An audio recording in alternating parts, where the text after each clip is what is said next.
shall we pretend that it's not that pretty and we want to draw the margin? I think we're going to have to. Yeah. Now, if we look, this is the menu that's across the button, and across the button we've got the different options that we can go to. It's already skipped across to the draw margin, and there's a tick, and it's going to let us go to set insertion axis. It will have already done that too. All those ticks say that it's done it. And most of the time you can ignore most of this, but shall we try and edit the model and cut away maybe this little distortion at the back here? So this is something that we often don't need to use, but this will give us a cut line now. So this bit you might not want that. So okay. Caution!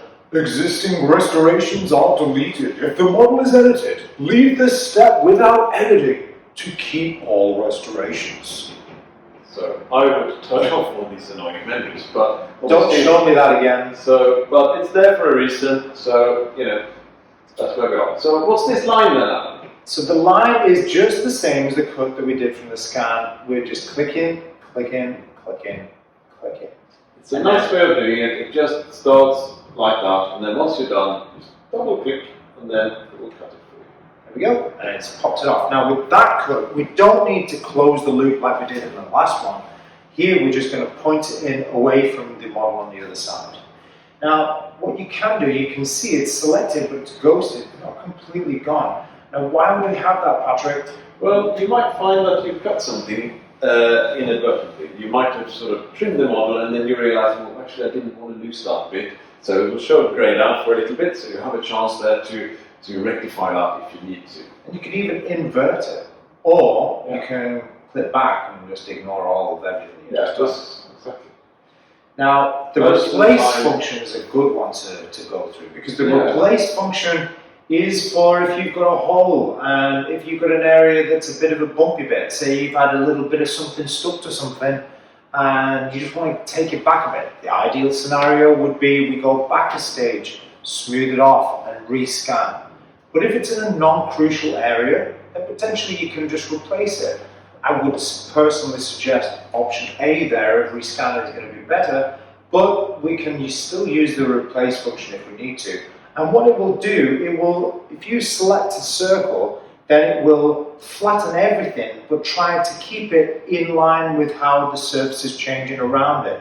So if you've got a very flat surface and you replace it, it'll replace it with a flat surface. It's a biocurved mesh. It's a sort of replacement. It's a sort of mesh. Okay. Yeah. Well, we often get people asking about this, is if they scan the patient or the nurses scan the patient, think it looks great, send them away, and then they realise when they go back and they think, oh, I should have cut that, ooh, I should have Look cut at this that. line. You know, so that's where it can be useful to go back and adjust your model a little bit. So we're going to click here, I'm going to go around there, I'm going to go around it, okay. And you can see there's that little indent there. Yeah. If I click apply, it's going to replace it with a sort of mesh. Yeah. And that sort of mesh look is nice and smooth. The bit that's underneath There's it. still have an undo function here as well, if you don't like the outcome. Yeah, so you could always click undo. Should we show the model axis as well? Because this is actually an important one. Most of the time it will be correct, and you normally don't need to do anything, but if you get a really odd proposal on your setup, usually that's because the software thinks that the insertion axis should be some other way, and particularly on veneers, sometimes it comes up with absolutely stupid angles for the veneers, so then you just need to go back and...